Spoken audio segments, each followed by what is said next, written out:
ധാരാളം സ്വത്തുക്കളും സന്താനങ്ങളും നൽകിക്കഴിഞ്ഞ ഒരു പ്രവാചകനായിരുന്നു അയ്യൂബ് നബി അലൈഹിസ്സലാം.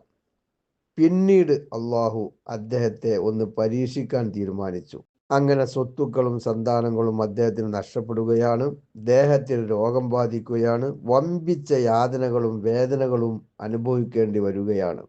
എന്നാൽ ബഹുമാനപ്പെട്ട അയ്യൂബ് നബി അലൈഹി സ്വലാം ക്ഷമ കൈവിട്ടില്ല.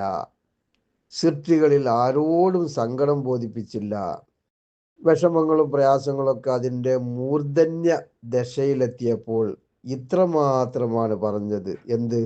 ഇന്നി മസ്സനിയ ളുർറ് വഅൻത അർഹമുർ റാഹിമീൻ. എൻ്റെ രക്ഷിതാവേ, എന്നെ കഷ്ടപ്പാട് ബാധിച്ചിട്ടുണ്ട്. നീ കരുണ ചെയ്യുന്നവരിൽ വെച്ച് ഏറ്റവും കരുണ ചെയ്യുന്നവനാണല്ലോ.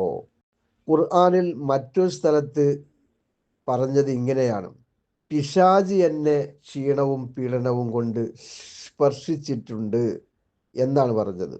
അതായത് ഈ പ്രയാസങ്ങളും ബുദ്ധിമുട്ടുകളും വേദനകളൊക്കെ അള്ളാഹു നൽകിയതാണ് എന്ന് പറയാതെ പിശാച് മൂലമുണ്ടായതാണ് എന്നാണ് ബഹുമാനപ്പെട്ടവർ ബോധിപ്പിച്ചത്. കാരണം അള്ളാഹുവിൻ്റെ മഹത്വത്തിന് മുമ്പിൽ താൻ പാലിച്ച ഏറ്റവും വലിയ ഒരു മര്യാദ ആയിരുന്നു അത്. സുബ്ഹാനല്ലാഹ്. ഇമാം നസഫി എന്നവർ ഉദ്ധരിക്കുന്നതായി കാണാം, അയ്യൂബ് നബി അലൈഹി സ്വലാം അള്ളാഹുവിൻ്റെ പരീക്ഷണത്തിലായി 18 കൊല്ലം കഴിഞ്ഞു. അപ്പോൾ താങ്കൾക്ക് ഇതിൽ നിന്നൊരു മോചനത്തിന് അള്ളാഹുവിനോട് ദുആ ചെയ്തിരുന്നുവെങ്കിൽ എത്ര നന്നായിരുന്നു എന്ന് ഭാര്യ പറയുകയാണ്. സുബ്ഹാനല്ലാഹ്. അദ്ദേഹം ചോദിച്ചത് എന്താണെന്ന് അറിയുമോ? സുഖസമൃദ്ധിയിലായി ഇതിനു മുമ്പ് നാം എത്ര കൊല്ലം ജീവിച്ചിട്ടുണ്ട് മോളെ? സഹധർമ്മിണി പ്രതികരിക്കുകയാണ്, 80 കൊല്ലം.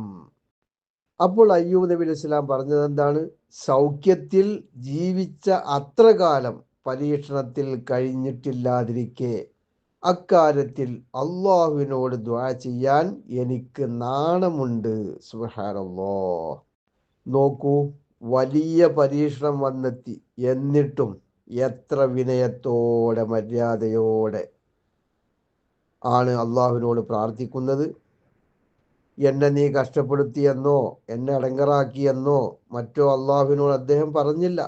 നീ ഏറ്റവും കാരുണ്യവാനാണ്, നിന്റെ കരുണ തനിക്കും ആവശ്യമുണ്ട് എന്ന ഒരു അർത്ഥം മാത്രമേ അതിൽ ഉൾക്കൊണ്ടിട്ടുള്ളൂ.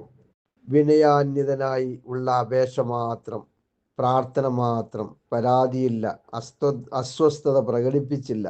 പ്രാർത്ഥന സ്വീകരിക്കുകയും ചെയ്തു.